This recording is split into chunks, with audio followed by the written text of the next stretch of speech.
everybody. I am Daniel Aaron, and this is The Art of Vibrant Living. Thanks for tuning in. Super psyched to have my good friend and phenomenal yoga teacher, Paul Toliuszis, here with us. I'll tell you more about him in a minute. Also, thanks to Longevity Drops, our sponsor for the show. I'll tell you more about why I love it, and they rock later on. And happy, super crazy blue blood full moon. Did y'all see it? Amazing, right? And I'm psyched for Paul to be here on the show for a lot of reasons. He's a dear friend. We haven't seen each other in a long time. He happens to be visiting in the City of Angels. He's a phenomenal yoga teacher, and in fact, instrumental in me becoming a yoga teacher. We met at Omega Institute back in 1996. And Paul lives in Miami Beach, owns a yoga studio there. He's trained thousands and thousands of yoga teachers. And beyond being a great yoga teacher, he's also got a very in-depth spiritual philosophy and understanding that goes beyond what most yoga teachers have. And hopefully we'll get a chance to draw some of that out of it here. So, Paul. It's not a competition. Thanks for being with us, Paul. You're welcome. Great to be here. Thanks for asking me, Daniel. Yeah. So, all right, let's, I'm curious for this, Paul, start with, how did you get into yoga? Well, I was in the business world back in the late 80s, just living a normal life, so to speak, and kind of getting out of shape, trying to go to the gym, trying to be healthy, but nothing was really working out. And I ended up, my mom was imploring me to go to yoga. She lived in California and knew about yoga because California is the birthplace of yoga, of course. And I was in Miami at the time, and there wasn't much going on, but I did manage to find a Bikram yoga class with a very inspirational teacher at the time. And I started taking it. And about 2 years later, I just had so many incredible, basically healing benefits and advantages. And it completely changed my life. So during that time, then I got very caught up and inspired by the whole human potential movement and the spiritual movement. And that's when I decided to go to the Omega Institute. Actually, a little bit before that, I got into Kundalini yoga. So I was with the Sikhs and the Yogi Bhajan community, who are beautiful people, lots of amazing technology and tools and the traditions of yoga there. So I was deeply in that for about 2 years. But then I went bald and I didn't have enough hair to become a Sikh. So I had to, find my own way there. And that was really the very beginning of the Vinyasa yoga movement.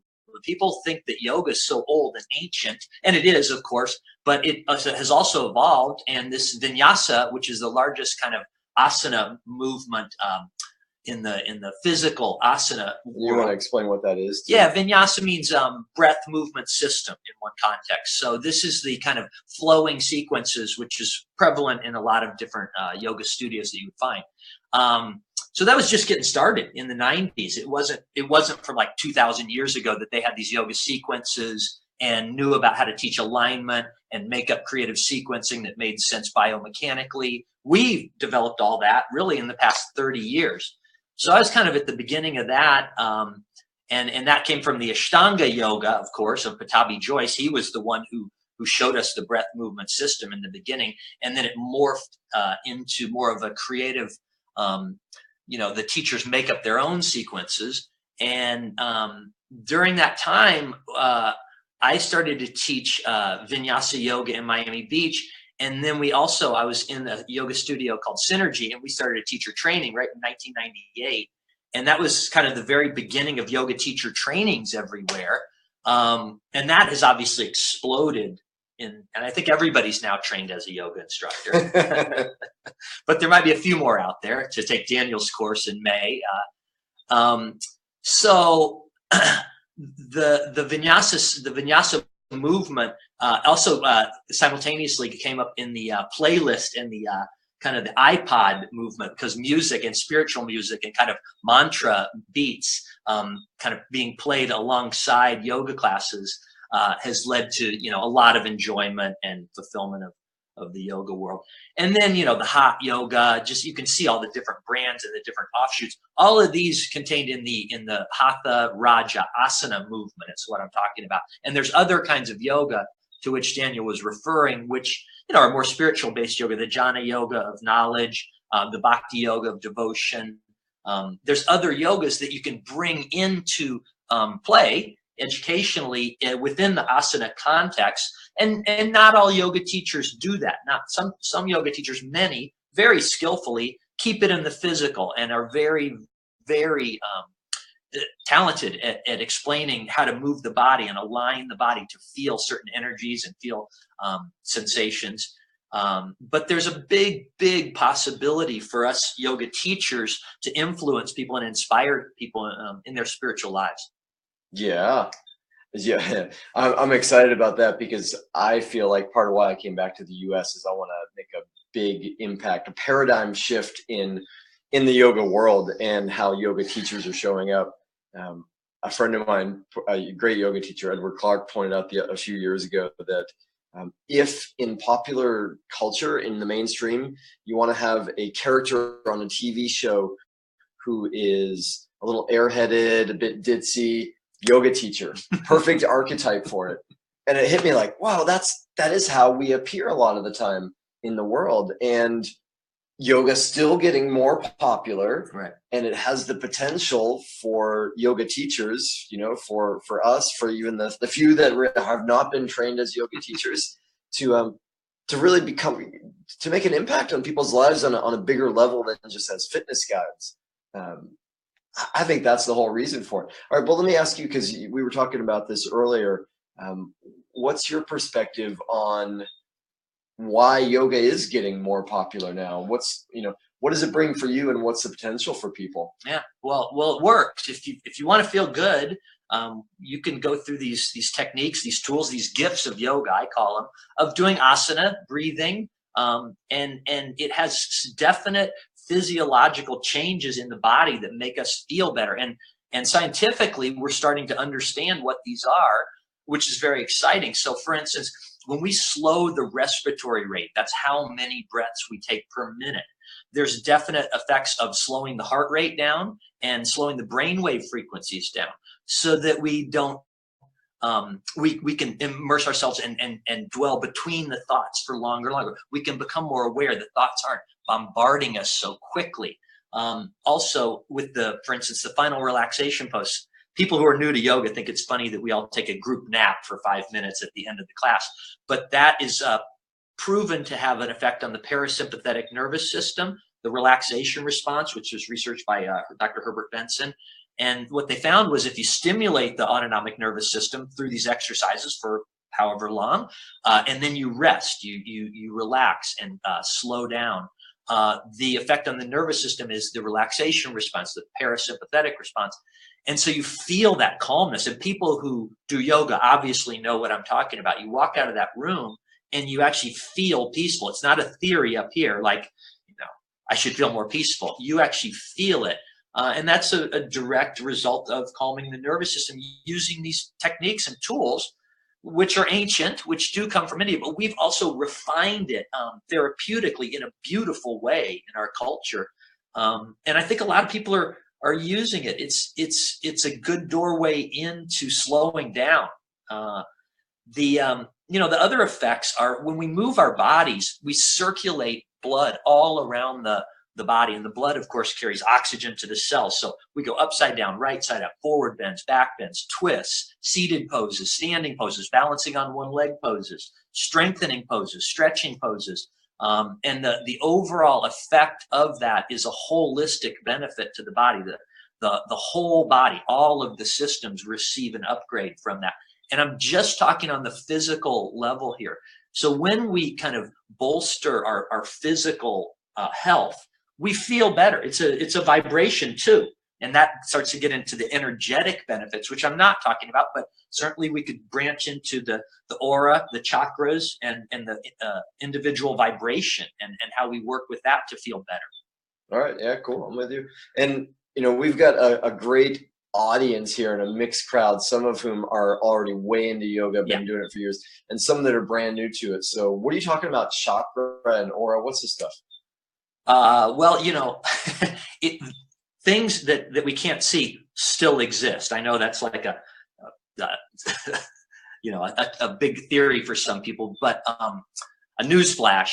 But we have an energetic body. Yoga has taught this, that we have layer upon layer of energetic body that we can't necessarily see. Although when we become more refined and sensitive to high vibrational awareness, we do open ourselves up to being aware of more and more aspects of ourselves, so to speak. But definitely we have the chakras. I think, chakras have been now widely taught. There are energetic vortexes up and down the spine that basically govern how we metabolize and deal with life in different aspects of life.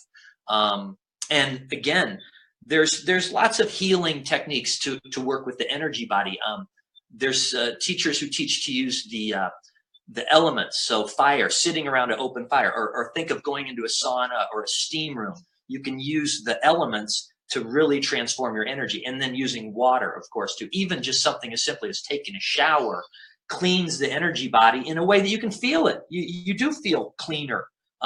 But swimming in water, especially immersing yourself completely underwater, so all the energy body is underwater, using fire element, using water element to work with the energy body. I think there's research on that too. I'm a little bit more up on the yoga research than on the energetic research, but there's just thousands of brilliant teachers out there proving that these things do give us a physical upgrade. And what's the connection there then to the mental aspect of life? Because the brain is part of the physical, and the better the brain's functioning, the sharper we are mentally, the more clarity we have. There's a big benefit to that physically. And then what's the overlap into a spiritual world? And what we're talking about there is kind of an inner satisfaction with life, a certain level of peace amidst the craziness of the world, and yoga delivers on that count too.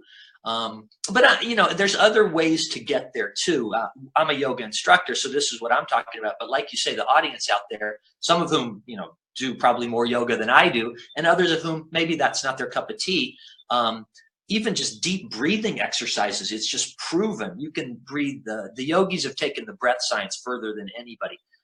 Breathing in and out through our nose, slowing the respiratory rate, as I was saying earlier, will have definite physiological effects on your body. Your heart rate slows. But inhaling through the nose, exhaling through the mouth is a way to dissipate emotion. If you see people kind of getting upset, they might go, that's like take a few deep breaths type of thing. You want to exhale through your mouth. These are just simple little tools that human beings can use. And also just drinking a glass of water. Often if we're upset, we're dehydrated. So the body's reading, is responding to a lack of water, and that's sending signals to the body. And we might just feel that as a little bit of stress or a little bit of anxiety. And obviously this crowd is very schooled in nutrition and hydration. So I don't have to go too far into that. But I think it's worth pointing out because the physical practices that we do have an overlap into our mental and spiritual experience. Absolutely, yeah. And I like what you said earlier on about how the practice of yoga and the breathing can slow us down, slow down the brain waves, slow down the breathing. And my sense of part of why it's gotten so popular now is that the speed of life is just continuing to increase. We are so constantly bombarded with information, and it tends to put us in this reactivity mode. And ultimately, yoga is about freedom. It's about creating liberation on the deepest level, on a spiritual level.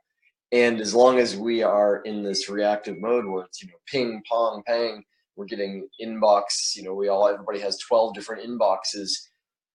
We're not ourselves. We're not free. So to be able to just take a breath and be less reactive is super powerful. Absolutely. And I like what you're saying, that you're bringing up that the purpose of yoga originally was a spiritual intention. I think we're criticized in India, Westerners and Americans perhaps, that we don't really understand the true yoga. We've taken a beautiful word, yoga, which means philosophy of all oneness in life, and turned it into an exercise routine. And it is much more than that. We misuse that word yoga. We mean asana. That's what we should be talking about, the physical practice. But the purpose of yoga was for us to realize what we are that transcends duality and separateness. And there's yogas that don't have anything to do with the asana practice, the jhana yoga and the direct looking method of non-dualism, Advaita Vedanta, which are old schools of yoga, which are being taught extremely skillfully now on the internet a lot, which can help a person see through the illusion of separation, because it is an illusion. There really is no separation from life in any moment, from the perspective that we're consciousness or that we're awareness, not necessarily from the perspective that I'm Paul, a human being, a body, a personality. That's sort of an ego construct, but really looking at my direct experience of this moment. What is aware? What is perceiving here? And if I look at that, I see that what's perceiving here is awareness is perceiving. Me as awareness is aware of this moment. And from that perspective, if you slow it down and look at our direct experience, we've never experienced anything outside of ourselves. In a way, there is no outer world, because even my perception of seeing something is being known inside of me. I'm not seeing anything necessarily outside of me. Or if I touch something, my experience of the sensation of that isn't that this is another person. I'm directly aware of a sensation called a sensation, whatever this is called. So those kind of yogas are being taught brilliantly, I think, and really have nothing to do with the physical practice or the asana movement, which is exploding and delivering some great benefits for people health-wise. But that's why I'm so excited about yoga. I think it's a time when people are ready for an intelligent, straightforward approach that's based on our direct experience. Perhaps we've come out of a time when people spiritually would look towards religion to be kind of an intermediary between the individual and God, and to explain how we should view these things from a religious context. And I think we're moving out of that now very strongly into a direct, like, I want to know what is going on. I want to realize what is life and my relationship to life. What am I truly? And yoga has the answers in some of these other branches that have existed for a long time. And I guess it's like the paradigm of the tree that grows its roots down for a really long time and manifests on the top. You can't see much except for the thickening of the trunk. And then at a certain point, all the branches come forward in the spring. And that's what we're seeing now, because it's a very exciting time to look at what's happening in the world and what we are, and apply some of the ancient teachings, of course, and the practices and the tools, but also to look with new eyes and be aware of what's really going on in our world. Mm-hmm. What is really going on in our world? Well, who knows what's really going on in our world? Well, and I think, part of what you alluded to it earlier, like part of what yoga shows us, and we're talking about auras and energy and chakras, that there is an unseen world. And if we only believe our perception as to what's going on in the world, then, well, there's a lot of bad stuff happening, right? And it's going downhill. We could certainly look at it that way. And part of what yoga teaches, and it's not just yoga. We know that gravity is a force that works on the earth. Yeah. We can't see it. We can see the results of it. Yeah. Right. And I'm also just, you were talking about the people in India perhaps criticizing American yogis. I am too. I'm thinking, and to be fair though, it's great that there is so much physical yoga happening, so much in, whether it's in gyms or yoga studios or corporations, people going through these exercise routines. Awesome. It's a doorway. It's a big doorway. Well, and even on its own, Sure. It's like just doing that stuff. And one of my first teachers said to me, look, it's going to work. All you have to do is tell people to do this, this, and this.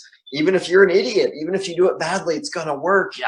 Because it works. So I love that there's all this physical yoga happening right now, and people are getting great benefits from it, whether it's just the health benefits, but also it gets in deeper on the hormonal level and perhaps is a gateway. And it's a crying shame because there's so much more possible, and I think you were pointing out like this great time we're in where all the information, or so much information is available, that we can have this direct experience of whatever we want to call it, the divine, God, life, our truest self. In some ways, I think that's a perfect mirror for the internet, right? We're in this age now where everything is available, and connection, or at least some kind of connection, is available all the time. Yeah, for sure. I love that you mentioned time. First of all, I totally agree with you about the other aspect of the physical practice of asana, physiologically speaking, about the hormones is amazing, because when we circulate the blood in certain ways and when we move in certain ways, we stimulate production of hormones that wouldn't ordinarily get produced by people who are not doing those practices of breathing and moving in those ways. So the brain has three primary hormone glands: the pituitary, the pineal, and the hypothalamus. Science has proven that the body can produce 200 different hormones. Now, not every body produces all 200. It depends on the resources at hand. And certainly some hormones are positive mood inducing: melatonin, serotonin, dopamine, neurotransmitters, endorphins, neopinephrine, oxytocin. These are a few of my favorite things. But also there's negative, the cortisol, and I don't try and remember the names of the negative hormones. But there's negative hormones which make us feel awful and sad and depressed. So the movement and the breathing is the number one way that we detoxify the body, the carbon dioxide that we put out, and also other gases. So this deep breathing and this movement and this circulation help maximize the production of the positive hormones, and also dissipate and detox from the effects of the negative hormones. Mm-hmm. So that's back to the physical. But then you mentioned time and said, what is going on? And I love to make this point, which is that time doesn't exist the way that we're all kind of agreeing that it does. If I ask somebody about the past or the future, they say, yeah, absolutely, there's a past and a future. For sure, it exists. And yet our experience is that we've never experienced anything called a past and a future. All we can do is think about images or mental imagery of things that might have happened or things that may happen. And that's always occurring in the now. And so I joke about this, but I'm surprised that there isn't, like, the LA Times, the New York Times, the front page isn't like, time doesn't exist, easily proven. You can clearly see that everything is only the now.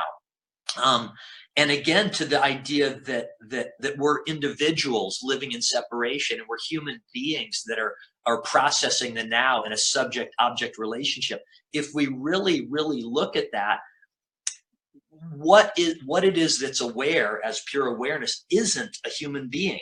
If I were to ask you to stop thinking for an instant, just blank out and look without thought for a human being, if you tried that exercise, stop. Certainly there's awareness there. Can you say that awareness is a human being? I can't find a human being there. I just find certainly what I know of as me, but I can't find a name, Paul, a personality, an age, a socioeconomic class, a gender, a preference, a nationality. I don't find all of those things when I stop thinking, yet I'm aware. And it's from that point of awareness that I've experienced everything in the world. So getting back to the time thing, we're not human beings experiencing the present moment. We actually are the present moment. The person who said we're spiritual awareness having a human experience really nailed it, I think. I love that.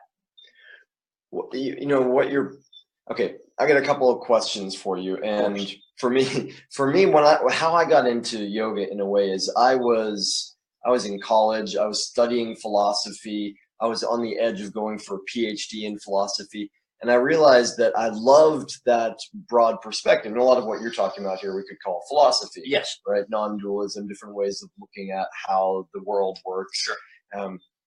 And what I realized is philosophy, at least the way I was getting it in college, was really about breaking things down, and it was all operating in my mind. Right?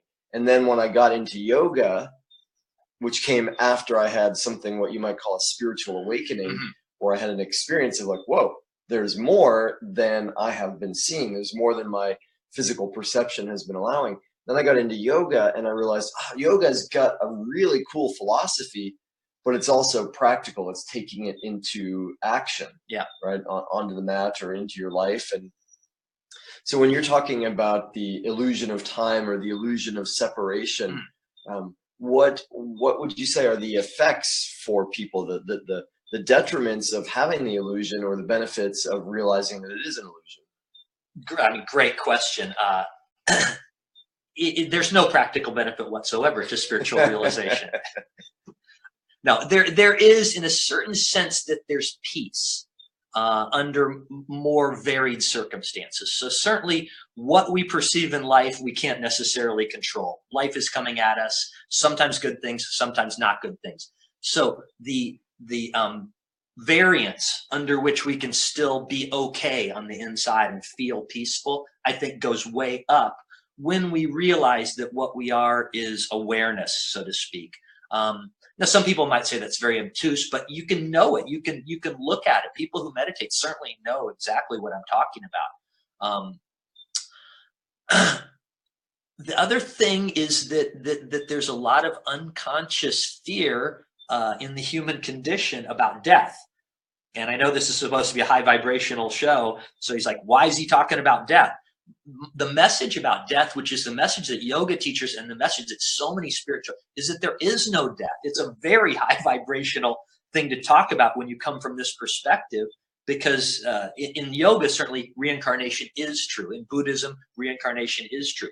3/4 of the world believe that reincarnation is true.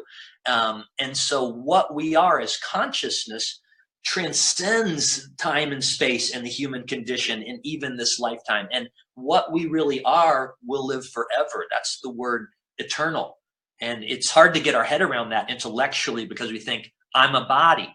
But from the perspective of I'm consciousness, couldn't you see that the part of you that's aware could leave this body and go on, perhaps in between lifetimes, other dimensions, our ancient homes, so to speak? And there's a lot of near-death experiences, a lot of meditators. There's a lot of research, lucid dreaming. There's a lot of people who are now experiencing other dimensional worlds, which they say are more real than this world. So that's an exciting thing to take on board here, because it relieves this big kind of overhanging tension that we're going to die. So I think that's a big benefit. I love when I was when I first went to Omega. I think it was the same year that we met back in '96. There was something called the Adventure Game Theater, and our friend Howard Moody and his friends were running it. And it's like, it was teenagers who were playing. It was kind of like a live action Dungeons and Dragons or something like that. And they had 3 days of preparing in scripts and costumes and styrofoam swords, and there were, wizards, and there were princesses, and I got to, as part of the staff, be like a stand-in or something, an extra on it. And kind of a Merlin type of rule. Exactly, yeah. And they had one of the important rules there was they had a reality check rule.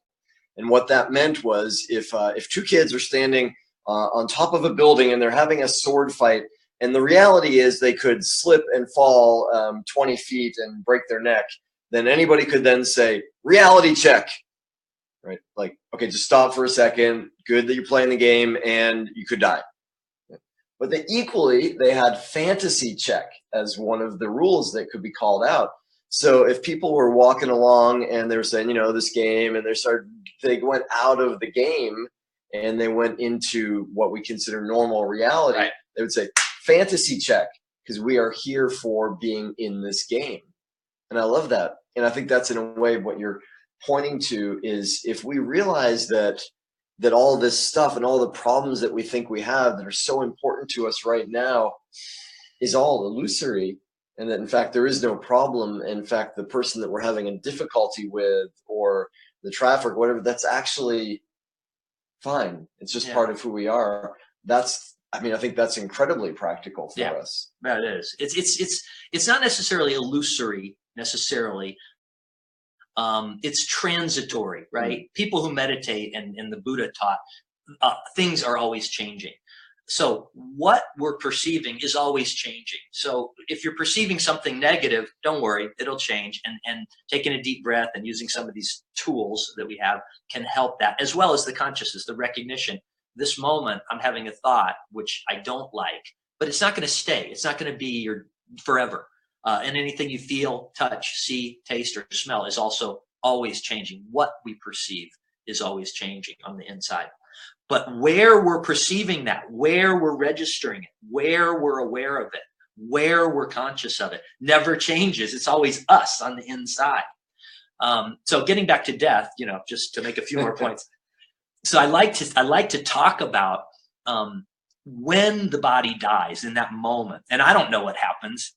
Some people who have had near-death experiences claim to, but we really don't know. But I want to surmise that only two things are possible. One is that there's no consciousness. That if it's true, and some hardcore scientists insist that the brain governs consciousness. So when the brain dies, you're snuffed out. There's nobody home. There's no consciousness left. It's completely over.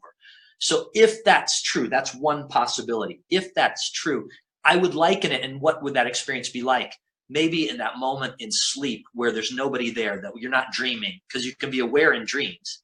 But when there's, that moment of sleep in the night where there's nobody there whatsoever, I guess that would be likened to that experience. There's no one there, game over, total blackness. And I like to point out, if that's the way that it is there any problem?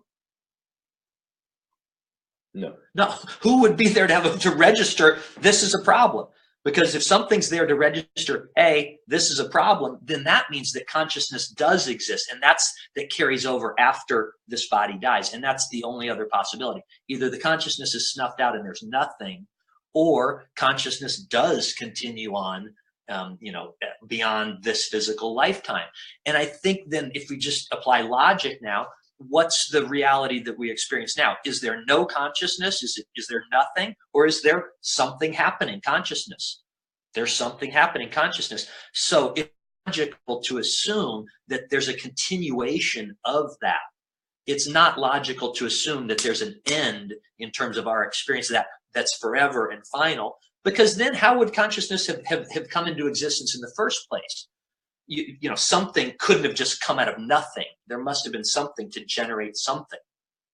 So I doubt very strongly that death is real, and the recognition that we're awareness, you can kind of sense the part of you that would live forever. And yeah, it does feel good to live in the world that way. It does. There's peace in that, definitely. Well, I love Jesus's statement that we are here to be in the world, but not of it. Yeah, for sure. Right? And what is our belief about the world? Is it a lesson? Is it an adventure? Is it a challenge? Mm-hmm. Are we being tested? We get to make all of that up. Yeah, we really do. Now, I'm going to ask you a couple questions in a minute about people that are new to yoga or wanting to get into it. Because in the few shows that I've done so far here on David's network, part of what I've seen is there are a lot of people that know about it but don't have so much experience about it, and there's some concerns about it. First, though, I will say thank you. I am saying thank you to Longevity Drops. They are our sponsor for the show. And part of what's amazing about Longevity Drops is, well, we can debate whether our philosophies are practical or useful for us or not. But when you get to something that is proven scientifically to benefit our physical system, it's a herbal tincture.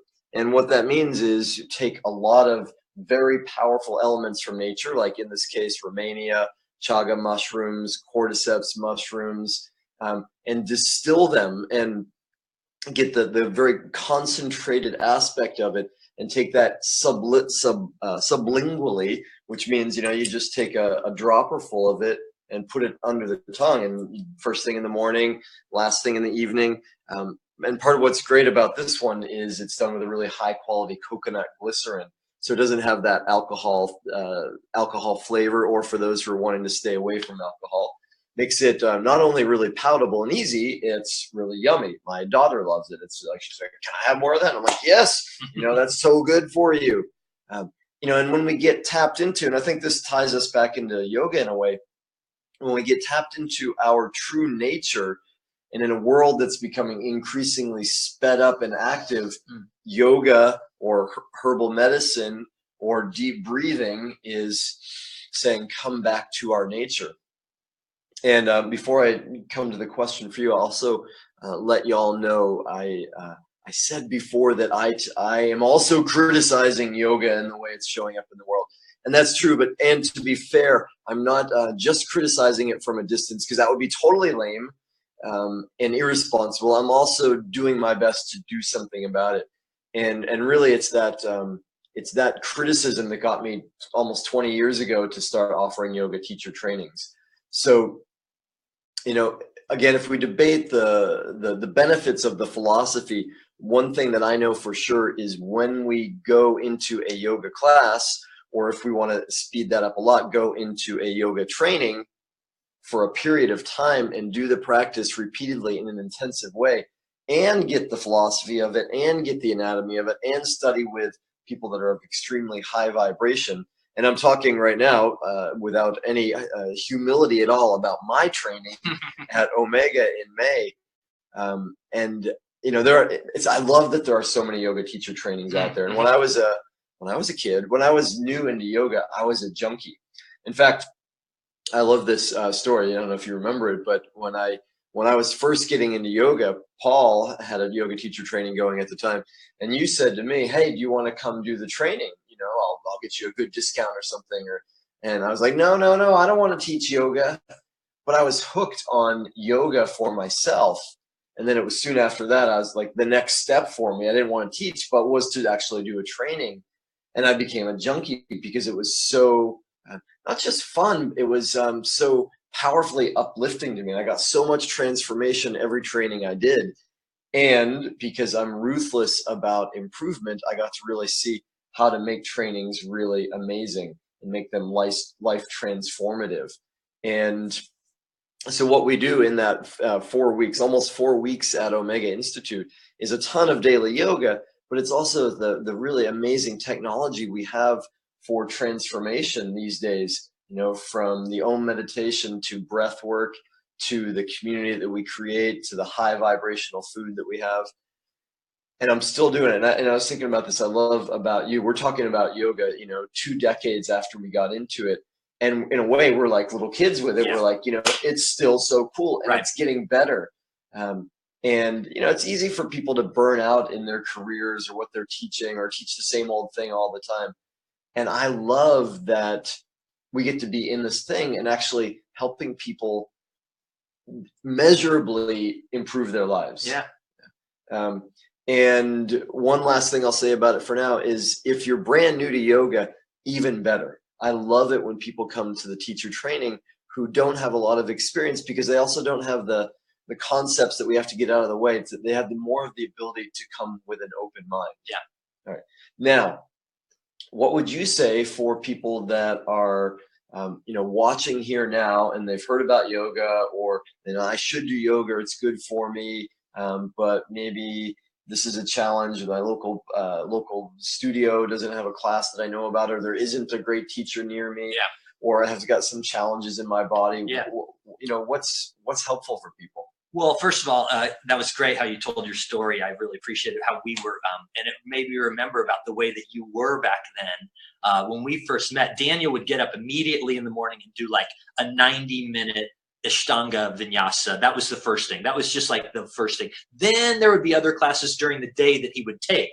Most people would have just stopped at this morning time practice. I'd be like, whoo, I did it this morning, major workout. But that was just to, kind of get loosened up for the classes the rest of the day. And then one time I remember it was so sweet. I was talking to you and you said, yeah, if I start thinking about yoga, I just get teary eyed because I love it so much. It was really, really, you felt it. And I hope that I can maintain that. And I think I still do. And when I talk to people about yoga, when I practice it, I do so much appreciate how it's helped me. The love's still there and the gratitude is still there. Can I interject for a second? It's fun to remember back when I was that obsessed with yoga and the physical practice of it. And I still practice every day and I love it, Sure. but not doing 4 or 5 practices a day. The reason though that I was so obsessed with it then wasn't necessarily altruistic because I wanted to become a better teacher, although that did happen.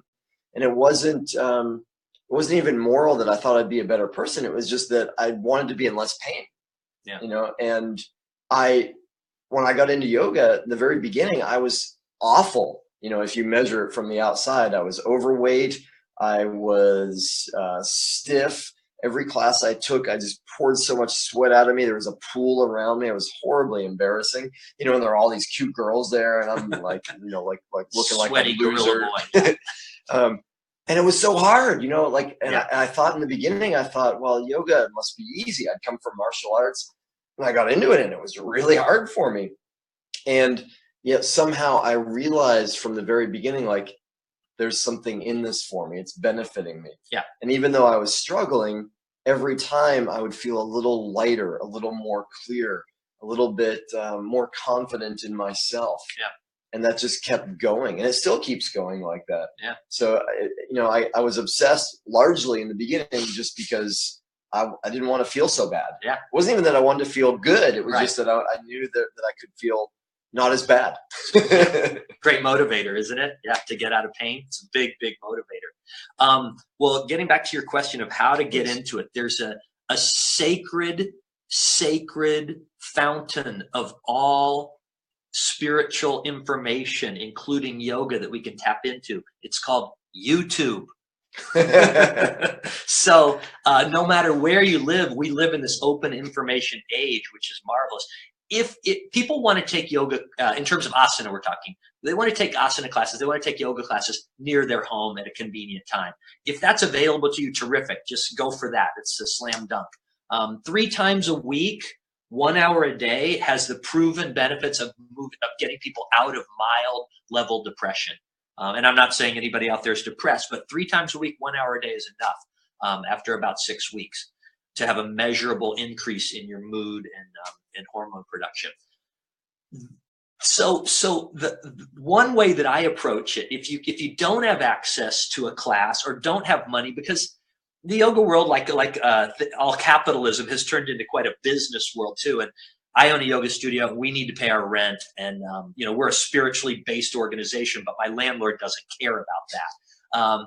So there is money involved, and you can see, and that turns a lot of people off, the apparel and the mats and the retreats and the whole spiritualization, the materialist spiritual manifestation. I think it's terrific. I think it's great.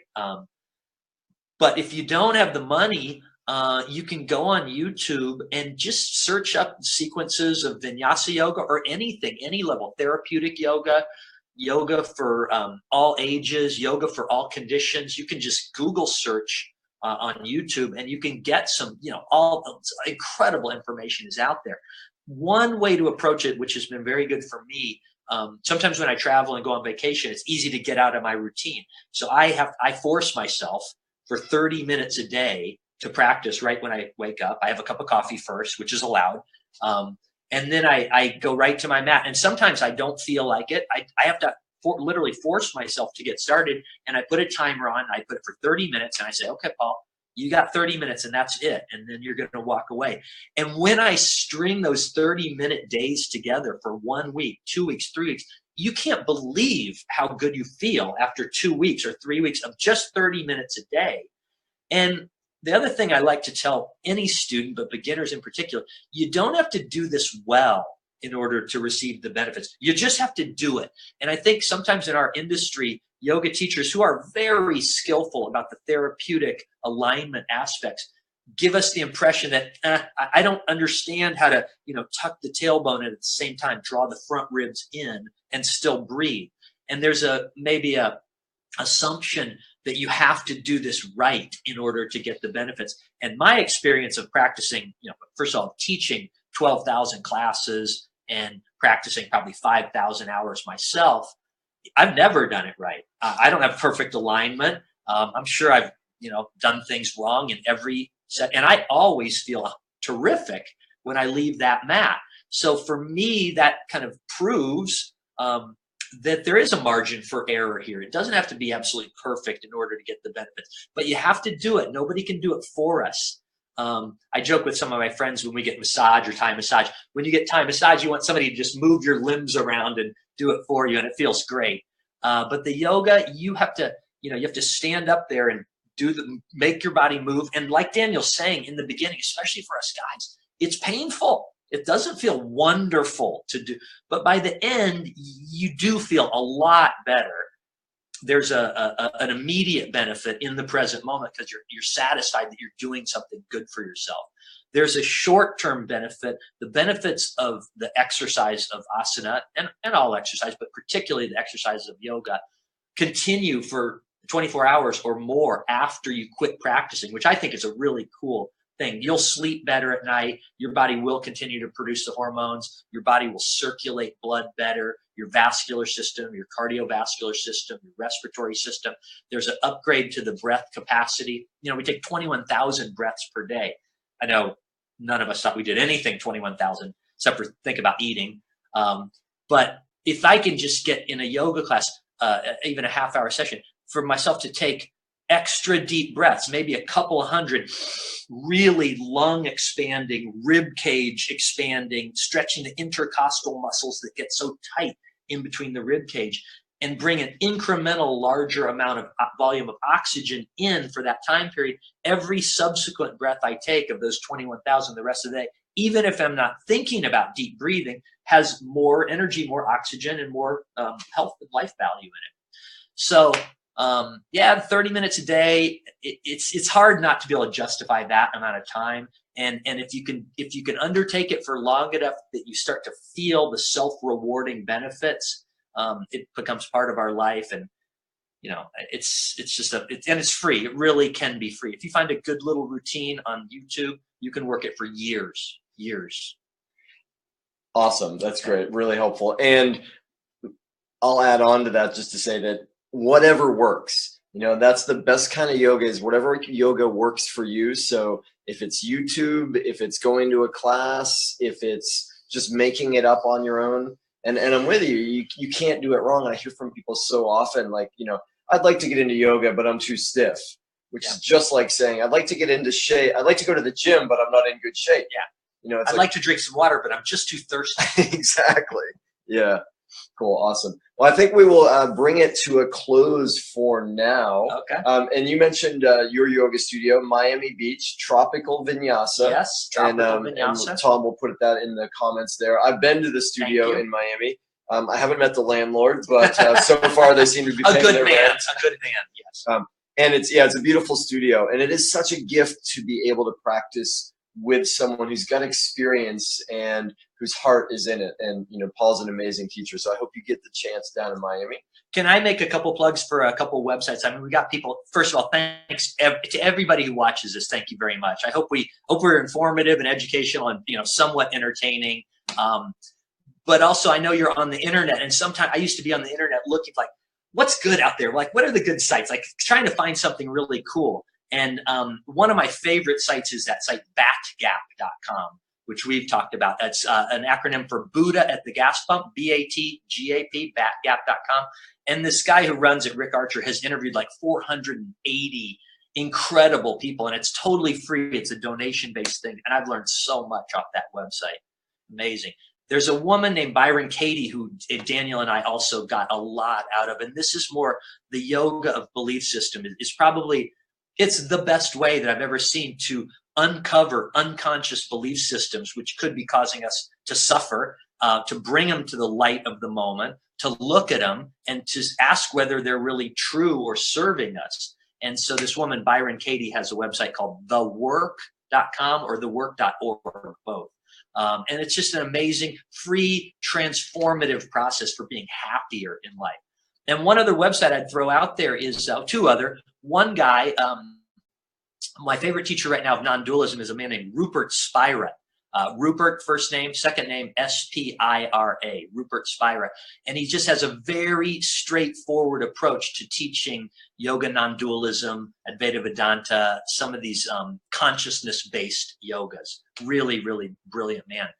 And then finally, I just found out about a website which I've really gotten into, which is called newmessage.org. Newmessage.org. Some very eye-opening information on there, and also very spiritually inspiring, because what it's saying is that there are going to be changes in the world going forward, that we can't continue to use the resources at the same rate that we're using them. And with these changes comes a huge opportunity for us to go within and connect with the knowledge that's in us and actually lead lives that are more satisfying than the kind of hectic, high-paced lifestyle that all of us seem to be pursuing and maybe getting satisfaction from, maybe not. So that newmessage.org is really brilliant. That's great. And those are all fantastic resources. And again, I'm a big fan of optimalism, whatever works. And I'm grateful to you for being on the show, Paul, and I'm most grateful to y'all for tuning in. The fact that you are interested in creating your lives into a masterpiece, into the art of vibrant living, that's a big step already. And that you're getting information and you're trying things out. It's so powerful. If you want to connect more with me, you can write me an email, daniel@danielaaron.com. Awesome. I'd love to know more of how I can serve you better on the show, what you're interested in. I also have events, as you know, the teacher training and the 4-day Vibrant Life Activation. I do one-on-one coaching work. I've got a couple spots left anyway. And I'm here to serve. And I'm really grateful for our sponsor, Longevity Drops, and for my friend David for inviting me to have a show through his network. So y'all, that's it for now. I'm Daniel Aaron. Thanks, Paul. Thanks, viewers. The Art of Vibrant Living, and we'll see you soon.